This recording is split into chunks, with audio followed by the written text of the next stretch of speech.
আসসালামু আলাইকুম। সবাইকে স্বাগত জানাচ্ছি ম্যাথ ক্লাসে। আমরা যে প্রশ্নটা দেখতে পাচ্ছি এখন সেটা হলো a/b সমান বলছে ½ (1/3), b/c সমান 1/4:1/5। মান বের করতে বলছে a+c/b+c এর মান কত। তো এই প্রশ্নটা সলভ করার ক্ষেত্রে আমরা ফার্স্টে যে কাজটা করব সেটা হলো এই যে a/b যে ভগ্নাংশের মান দেওয়া আছে এটাকে আমরা পূর্ণ সংখ্যায় কনভার্ট করব। ওকে, তাহলে আমরা এভাবে করতে পারি। a/b দেওয়া আছে ½ (1/3)। আমরা এটাকে যদি পূর্ণ সংখ্যায় কনভার্ট করতে চাই তাহলে এইভাবে গুণটা আমরা আগে করব। 3 আর 1 গুণ করলে কত হবে? 3:2। 2 আর 1 গুণ করলে হবে 2।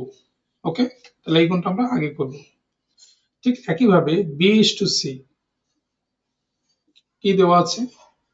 1/4:1/5। তো এটাকে আমরা পূর্ণ সংখ্যায় কনভার্ট করতে চাইলে এই গুণটা আমরা আগে করব। 5 1 5:4 আর 1 গুণ করলে হবে 4। ওকে, তো এখান থেকে আমরা যদি a/b/c বের করতে চাই, a/b/c যদি বের করতে চাই, যেহেতু এখানে bটা সেম আছে তাহলে আমরা হাঁটু ভাঙা দ ব্যবহার করব। এই শেপটা ইউজ করব। এই যে এই শেপটা মানে এই যে এরকম। যদি কখনো এইভাবে সেম থাকে লেটারটা তাহলে আমরা হাঁটু ভাঙা দটা ব্যবহার করতে পারবো। 3 এর সাথে 5 গুণ করলে হবে 15, 5 এর সাথে 2 গুণ করলে হবে 10, আর 2 এর সাথে 4 গুণ করলে হবে 8। তার মানে a/b/c একবারে আমাদের ভ্যালুটা চলে আসবে 15:10:8, একবারে চলে আসবে।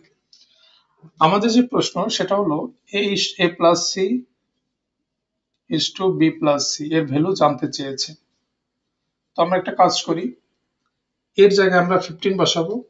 a/b/c ইকুয়াল এটা মানে হলো এর মান যদি 15 হয়, b এর মান হবে 10, c এর মান হবে 8। ওকে, তাহলে এর পরিবর্তে আমি লিখি 15 প্লাস c এর ভ্যালু কত? 8 ইস্টু b+c, b এর ভ্যালু কত? 10 আর c এর ভ্যালু কত? 8। ওকে, তাহলে 15 আর 8 যোগ করলে হবে 23, 10 আর 8 যোগ করলে হবে 18। তাহলে আমাদের এই প্রশ্নের অ্যান্সার হবে 23:18। ওকে, তো ভিডিওটি ভালো লাগলে আপনারা শেয়ার করবেন আশা করছি। সবাইকে অসংখ্য ধন্যবাদ।